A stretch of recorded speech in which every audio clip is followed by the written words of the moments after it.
গোলাঘাটৰ গোলামপট্টিত আৰক্ষীৰ গুলীচালনা কেন্দ্ৰ কৰি তীব্ৰ চাঞ্চল্যৰ সৃষ্টি হৈছে। আৰক্ষী আৰু ড্ৰাগছ ব্যৱসায়ীৰ মাজত প্ৰচণ্ড সংঘাতৰ সূত্ৰপাত হৈছে। ড্ৰাগছ ব্যৱসায়ীক ধৰিবলৈ আহি শূন্যলৈ গুলীচালনা কৰিছে আৰক্ষীয়ে আৰু হাতে লোতে আটক কৰা হৈছে মাইনা আলী নামৰ এটা ড্ৰাগছ ব্যৱসায়ী। আন এটা ড্ৰাগছ ব্যৱসায়ী এই মুহূৰ্তত পলাতক অৱস্থাত আছে বুলি জানিব পৰা গৈছে আৰু ধৃত মাইনা আলীৰ পৰা বুজন পৰিমাণৰ ড্ৰাগছ জব্দ কৰা হৈছে। আমি জনাইছোঁ এটা গুৰুত্বপূৰ্ণ খবৰ এই মুহূৰ্তৰ গোলাঘাটত গুলীচালনা কেন্দ্ৰ কৰি তীব্ৰ চাঞ্চল্যৰ সৃষ্টি হোৱা দেখিবলৈ পোৱা গৈছে। গোলামপট্টিত সংঘটিত হৈছে এই ঘটনাটো। আৰক্ষী আৰু ড্ৰাগছ ব্যৱসায়ীৰ মাজত প্ৰচণ্ড সংঘাতৰ সূত্ৰপাত হোৱাৰ খবৰ আহি পৰিছে আৰু ড্ৰাগছ ব্যৱসায়ীক ধৰিবলৈ শূন্যলৈ গুলীচালনা কৰে আৰক্ষীয়ে। হাতেলোতে আটক কৰা হৈছে মাইনা আলী নামৰ এটা ড্ৰাগছ ব্যৱসায়ীক আৰু আন এটা ড্ৰাগছ ব্যৱসায়ী এই মুহূৰ্ততো পলাতক অৱস্থাত আছে বুলি জানিব পৰা গৈছে। ধৃত মাইনা আলীৰ পৰা জব্দ কৰা হৈছে বুজন পৰিমাণৰ ড্ৰাগছ। আৰু ফোন লাইনত উপস্থিত আছে আমাৰ গোলাঘাটৰ সাংবাদিক দেৱাশিষ সাহা। দেৱাশিষ, আমি আপোনাৰ কাষলৈ গৈছোঁ। গোলাঘাটৰ খবৰ আৰু দেখিবলৈ পোৱা গৈছে এই খবৰে এতিয়া চাঞ্চল্যৰ সৃষ্টি কৰিছে। আৰক্ষী আৰু ড্ৰাগছ ব্যৱসায়ীৰ মাজত সংঘাতৰ সূত্ৰপাত হোৱা বুলি জানিব পৰা গৈছে। ঘটনাৰ সবিশেষ কি জনাব?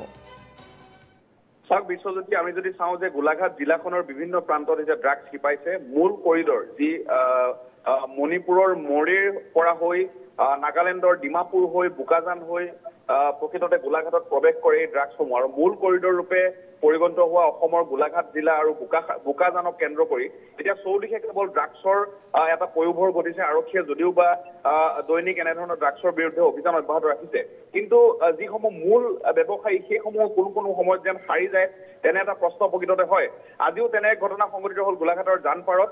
মাইনা আলী নামৰ এজনৰ সৈতে তেওঁ অন্তৰ্বাসত প্ৰকৃততে বুজন পৰিমাণৰ ড্ৰাগছ তেওঁ লুকুৱাই আনিছিল আৰু সেই ড্ৰাগছসমূহ ধৰিবলৈ যাওঁতে পলাবলৈ লওঁতে মাইনা আলীক প্ৰকৃততে শূন্যলৈ গুলীচালনা কৰি ৰখাবলগীয়া হৈছিল আৰক্ষীয়ে।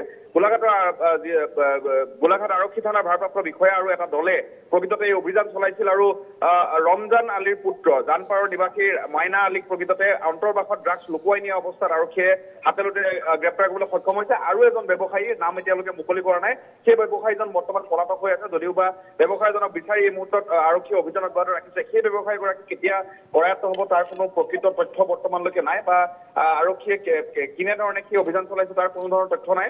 অতি শীঘ্ৰে হয়তো সেইগৰাকী ব্যৱসায়ী গ্ৰেপ্তাৰ কৰিব আৰু জিলাখনৰ চৌপাশে কোটি কোটি টকা মূল্যৰ ড্ৰাগছ এতিয়া এনেধৰণে জব্দ হোৱা ঘটনা এটা কথাই সূচায় যে প্ৰকৃততে ড্ৰাগছৰ কৰাল গ্ৰাসত নৱপ্ৰজন্ম কি ধৰণে শিপাইছে আৰু ড্ৰাগছ নামৰ বৰ বিহে প্ৰকৃততে গোলাঘাটৰ জিলাখনত কেনেধৰণে শিপাইছে আৰু এই সংকেতে প্ৰকৃততে ৰাজ্যখনৰ বাবে কেনেধৰণৰ সংকেত কঢ়িয়াব সেয়া সহজে অনুমেয় হৈ পৰিছে। বিশ্বজ্যোতি, দেৱাশিষ, আটাইতকৈ এটা গুৰুত্বপূৰ্ণ কথা যে ইয়াৰ পূৰ্বে দেখিবলৈ পোৱা গৈছিল এনকাউণ্টাৰ হৈছিল, বহুজনে প্ৰাণ হেৰুৱাব লগা হৈছিল। ড্ৰাগছৰ বিৰুদ্ধে অসম আৰক্ষীয়ে এক প্ৰকাৰ জেহাদ ঘোষণা কৰা হৈছিল আৰু সেই এনকাউণ্টাৰত বহুজনে প্ৰাণ হেৰুৱাইছিল। তাৰ পাছত বহুজন আহত হোৱাৰ বাতৰি ইতিপূৰ্বে বহুবাৰ সম্প্ৰচাৰ হৈ গৈছে। তাৰ পাছতো ৰাজ্যত ড্ৰাগছৰ যি নিষিদ্ধ বেহা আজিৰ তাৰিখতো পূৰ্ণোদ্যমে কিন্তু চলি থকা দেখিবলৈ পোৱা গৈছে। গোলাঘাট চহৰো তাৰ ব্যতিক্ৰম নহয়। গোলাঘাটতো দেখিবলৈ পোৱা গৈছে বৰবিহৰ বিষবাষ্প দুগুণে বৃদ্ধি পাবলৈ আৰম্ভ হৈছে। এনেধৰণৰ বিক্ষিপ্ত ঘটনা ঘটি থাকে, ড্ৰাগছ ব্যৱসায়ী অথবা আৰক্ষীৰ মাজত সংঘাত চলি থাকে, কিন্তু তাৰ পাছতো দেখিবলৈ পোৱা যায় যে বিভিন্ন সময়ত ড্ৰাগছৰ যি বেহা সেয়া চলি থাকে। আৰক্ষীয়ে দুই এজনক কৰায়ত্ব কৰে আৰু বহু আৰক্ষী জিম্মাৰ পৰা পলাই যাবলৈ সক্ষম হয়। বহু পলাতক অৱস্থাত থাকে, আৰক্ষীৰ চকুত নপৰে বা কৰায়ত্ব কৰিবলৈ সক্ষম নহয়। প্ৰকৃততে সুৰুঙা ক'ত আছে? আৰক্ষীৰ দুৰ্বলতা নে ড্ৰাগছ ব্যৱসায়ীয়ে ন পন্থা অৱলম্বন কৰিছে যাৰ বাবে আৰক্ষীয়ে তলকিবই পৰা নাই ড্ৰাগছ ব্যৱসায়ীক? দুৰ্বলতা আৰক্ষীৰ নেকি?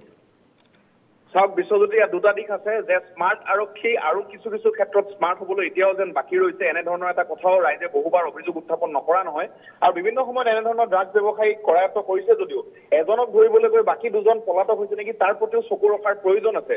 সমান্তৰালভাৱে ড্ৰাগছ ব্যৱসায়ীসকল আজিকালি খুব স্মাৰ্ট হৈছে আৰু তেওঁলোকে ন পন্থা অৱলম্বন কৰাটো সঁচা, কিন্তু সেইসমূহৰ খবৰ আৰক্ষীৰ ক্ষেত্ৰত নথকাটো এটা দুৰ্ভাগ্যজনক কথা।